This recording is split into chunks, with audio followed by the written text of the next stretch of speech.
Welcome back to the show. I'm so honored you're spending a few minutes with us here today. And I think this is going to be a show that you have to listen to, and you've got to send to anyone and everyone that cares about the law enforcement profession, leadership, recruiting, and retention. I have on today's show the co-founder of Safeguard Recruiting, Doug Larsen. It's an incredible story. It's an incredible company. You've heard me talk about them a lot. I'm even more involved now today than ever with them. That's because when it comes to leadership, if you don't figure out recruiting, there's no need for the rest of this stuff. It is literally the most important topic of our generation, and Doug and his team have figured this out. So, Doug Larsen, how are you, sir? Doing excellent. Thanks for having me on. Well, man, I know you've been going here, 3 or 4 years now, and it's a pretty incredible story. So I know many of our listeners have heard it, but quickly tell us how you went from a retired Utah police officer doing a lot of stuff in the private industry to now you literally are solving the recruiting issue for all these agencies. How'd that even happen? Yeah, it's kind of been an incredible little ride here. I didn't start off right away in law enforcement recruiting. I actually started in truck driver recruiting, and it's even a much more difficult industry than the law enforcement has. They're up against a lot of barriers there. So we learned a lot from what works over there, best practices. And in my travels, still doing training in law enforcement, I come across a lot of departments that are struggling to hire. They're struggling to get enough interest in their department. And they kept asking us to take a look at what they were doing, what was working, what wasn't working, why they couldn't get enough people interested in their openings. And Safeguard was born from that. To not only Safeguard not only gets people to apply for departments, but we've got a training arm where we're trying to educate and assist in every way possible. So these departments are recruiting most efficient and effective as they can. Well, that's what to me is so unique, and that's why I'm highly involved, because this is such a cool thing to be involved in, Doug. Is from a business standpoint, most people would say, man, do the job, because what you do is unique. We'll talk about that. Is you provide candidates to these agencies. Like, these agencies are spending crazy money on branding and a bunch of stuff that, whatever it is. And you say, that's fine and dandy, but do you want recruits? Do you want applicants? Do you want candidates? That's what we do. So to kind of barrel this down into simpleton terms, to let the audience understand exactly what this is.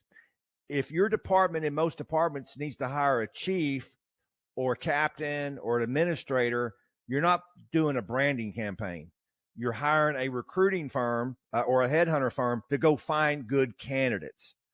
That's not being done for the line officer. It's not being done for law enforcement. That's exactly what you do. You go out and you find qualified people that want to work for that specific agency, and you send them to the agency. And that's why you have clients that are in the top 5 cities in America, to smaller clients, to everybody in between, because they have figured out this is the way recruiting's done. You go out and find people. And that's what you've been able to do, Doug. But from a business standpoint, you talked about the training arm. That to me goes against everything in my mind about if I want to make money. Like, I don't want to really tell people how I'm doing this. I don't want to tell people about the processes that we use. I don't want to educate the clients. I want them to pay me to do it. What made you decide to go deep into the training arm? And just for transparency, I do some of that training for you on the leadership end, but you guys pull in all the recruiting stuff. What made you decide to go there? Well, Travis, both you and I have a extensive training background. I think that's probably our first love. We've been doing our whole law enforcement careers. And when I look at law enforcement and the availability of training for people that are put in the recruiter position, there's really nothing available. You come into that spot, there's no training to keep you up to date on the latest trends, the latest laws, how to make the algorithms work for you, where to place your ads, how long you leave that ad up. And getting the candidate is just the first step, Travis. That's probably the easy part. From that point on, we've got to work that candidate, and we've got to kind of work it like a sales pipeline, so we keep them interested. We make sure they understand what our entire process is. We take the stress out of the process, And we keep the communication lines there so they can feel a part of our department, they feel needed, and they know exactly what's going to take place every step of the way. Because getting into law enforcement is a lot different than getting into just a regular job where you can be hired to work that week. This could take 3 to 6 months. It's a process, and we don't want people dropping out. Well, and that's really a mindset shift, because I know I speak about this often in training. Like, when I hired in law enforcement over 30 years ago, I put my application everywhere and I just sat back and waited. Back then it was a letter, right? You wouldn't even get a phone call. And 6 months later, I'd get a letter. Hey, here's the first step, or sorry, we don't want you. And I'm not bitter against the Arkansas State Police. They said I was too young, but anyway, I digress. I would get the rejection letters, or, okay, you can come take our test. But you would wait for 6, 7. I mean, I've talked to officers that waited years to get that initial letter in the mail saying, okay, it's time. You can't do that today, because it's not that worked back then, but the people that are looking for jobs now, 20-something-year-olds, right, for the most part, that's not how they need to be communicated with. And you found that out, have you not? Yeah, exactly right. If so, anybody listening to this, if that is the way your department is recruiting right now, you're losing a lot of opportunity, and we can help you out with fixing those steps in there. But no, the way people want to communicate now is, first off, lack of communication translates into lack of interest in their mind, and they've moved on. You're already dealing with a generation that maybe isn't so career oriented as we were, right? We didn't come into this thinking, hey, I'm going to do 20, 30 years. It's more of, I want to try this. So they're not as locked in, but we need as much communication as possible with these people and touch points. Studies show it's 7, 8 touch points to get somebody to take that big step to get an application. So what are your touch points? What is your messaging you're sending to those people? Because you need to be on point with those messages so you don't lose them. It's not only competitive with other law enforcement departments, but you're competing with every other industry out there right now. And the other industries can move a lot quicker than law enforcement can in getting to hire. I think that's what's really changed, Doug, because law enforcement traditionally always said we had recruiting. We were recruiting. The truth is, you were recruiting from department to department. You had 300-400% of people that wanted to go into law enforcement. You were going to get plenty of applicants no matter what you did. But what departments did with their recruiting teams is they did a lot of branding and messaging and marketing to make their department more attractive. They weren't actually recruiting people into the profession. That, to me, is what has really changed, because you still have, I call it the 80-20 rule. You still got about, most departments, about 80%. You could do nothing. You're going to fill your ranks up to 80%, because there's still people that want to go into the profession. But it's the other 20, unlike in years past when they just came, right? You've got to go out and actually recruit them. I know you talk to clients every week, and you're hearing that 20-25% I'm down type mentality. So I think I'm pretty accurate on that. And those branding messages won't work for that, because those are recruiting from department to department. So you're right. What you're doing, Doug, is you're going out and you're grabbing people that maybe didn't think they were going to go into law enforcement. And then you switch them through the ads you run, through the emails you send, because you don't just write emails. You have some experts behind that, do you not?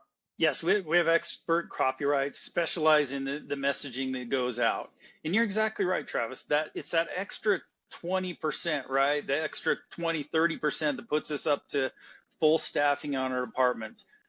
I think there are plenty, I don't even think that, Travis. I know there are plenty of people that still want to get in law enforcement. I'm dealing with it every day with departments across this country. There is so much interest in applying for these. It's the matter of how you're going out and making contact with these people that is the difference here. And that's what we advocate: 24-hour a day, 7-day a week digital campaign that is going to go out and it's going to hunt for those folks that are interested in working for your department. And when you do that, you're sending them the actual people, names, contacts, emails when it comes in, and it's real time. They can come to, like, you showed me a campaign last week.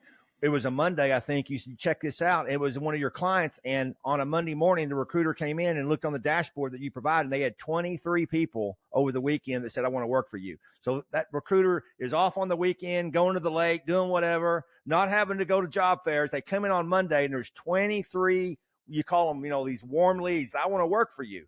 Then that next step that recruiter takes is important and vital, is it not?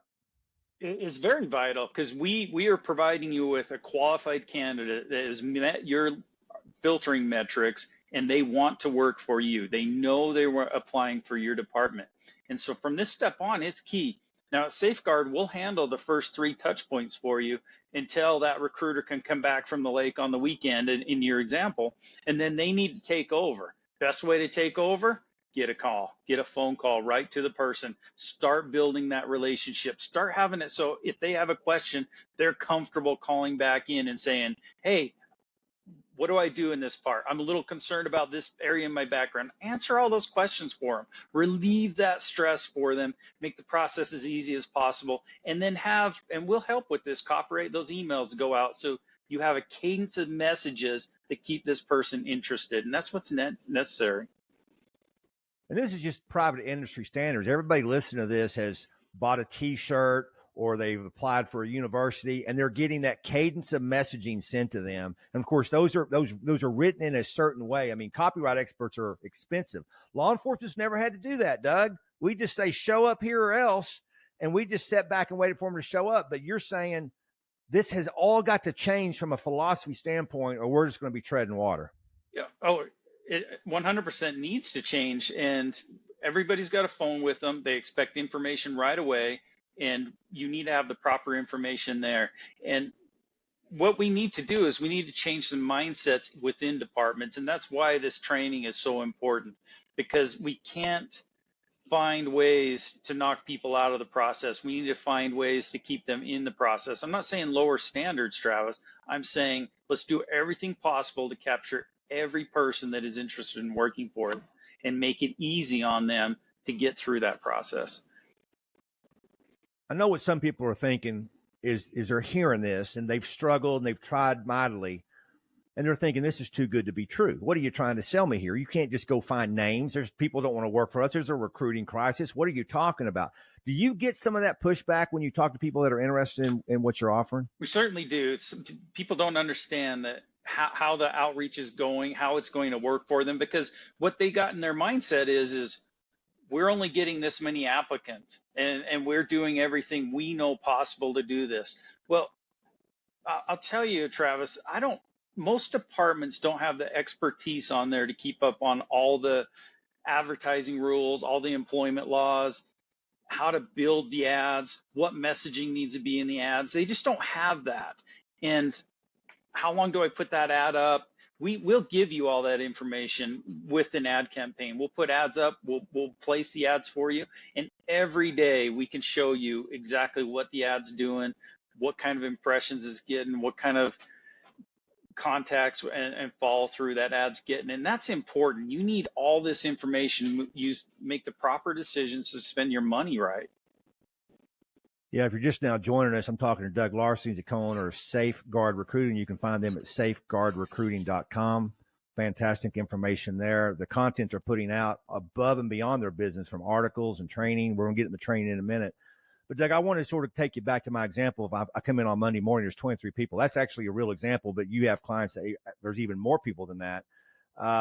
Think about the energy it would take to find 23 people that want to work for agency A, B, C, and Y. I mean, how many job fairs are you going to? How many billboards? I mean, how much effort that takes to go find 23 people in any given town.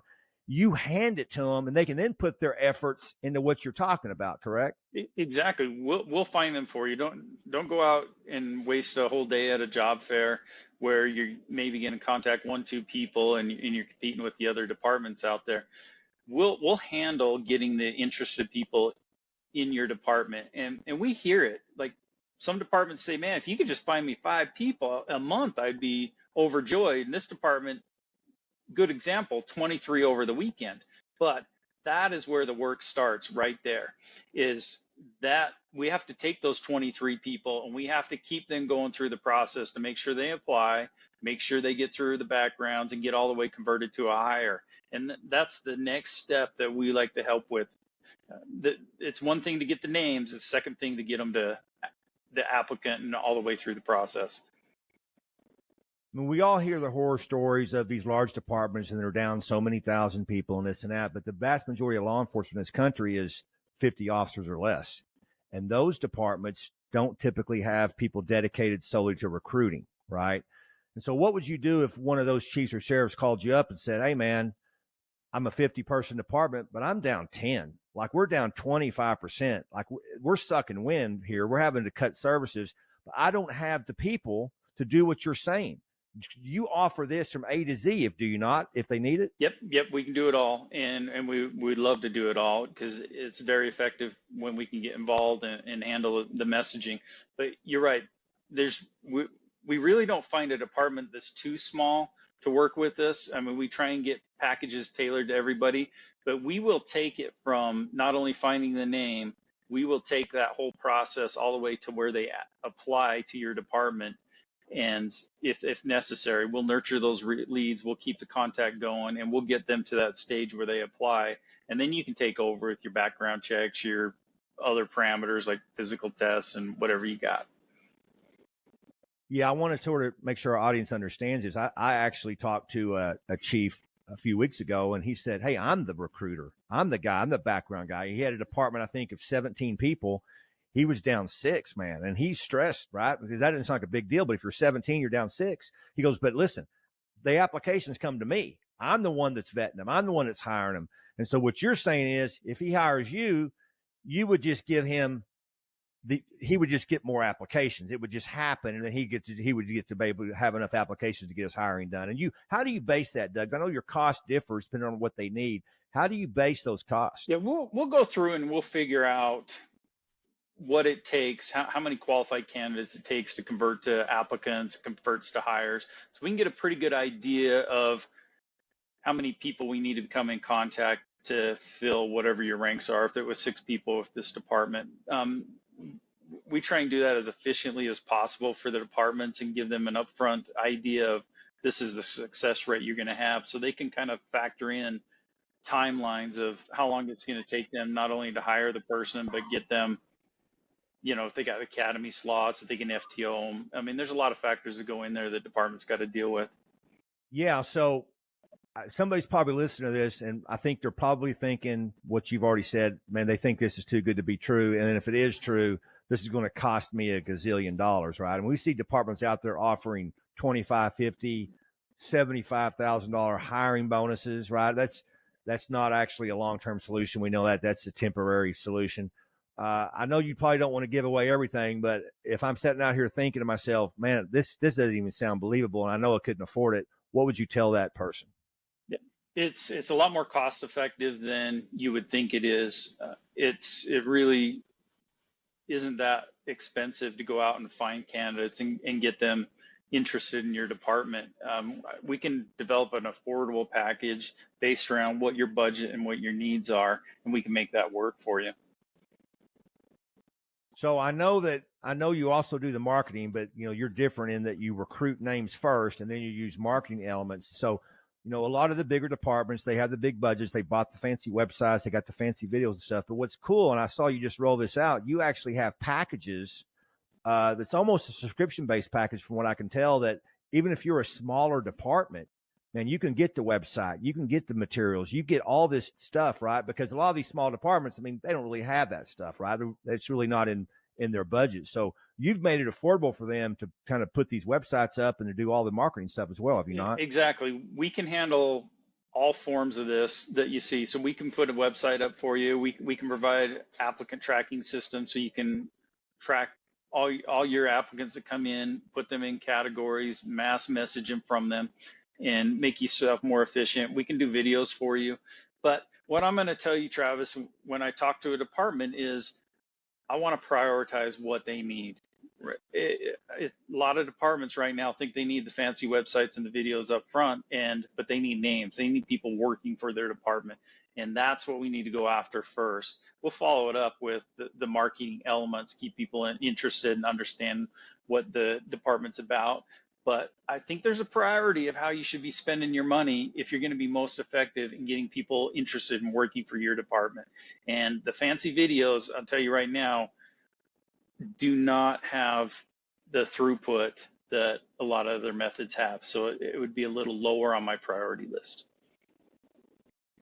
And you have the data to support that. I mean, what's your data? Because you've done hundreds of these campaigns. What's the data showing you is the most effective ads to get names? The most effective approach is the social media platforms, and you need to place those ads. You got to have the content that's going to resonate with people. You got to place the ads in the right place and put them up for the right amount of time to be effective.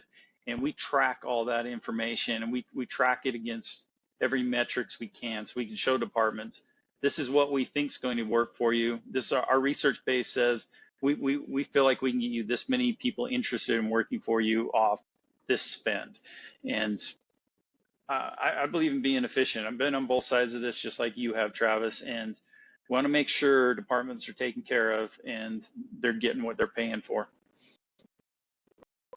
So if a department's spending money now on recruiting help and they can't tie names, candidates or applicants to that spend, there's a problem. Big problem. Not? And that's what you see a lot of, right? A lot of marketing is driving people to your website. So you're going to get on there and say, look, we had this much traffic on our website. But if that doesn't convert to getting a name, getting information off somebody, then you got a problem. And sometimes people go to the website and they get lost. They get distracted in everything that's going on. They can't find your application easily, or it's multiple steps to go through it. I'll even tell you, some departments, when I go in there and try and find their job openings, it's like a game of Where's Waldo, trying to find just this opening I came here specifically to apply for, and it makes it hard on the candidate, and then the chances of them keeping interest go away. I know you were telling me a story about one of your clients, and they had spent, I want to say it was $200,000 or $300,000. It was a huge amount for this marketing campaign. And when they came on board with you, they said, we can't tie one new hire or one person to this big marketing campaign because it was just driving traffic. It was just traffic.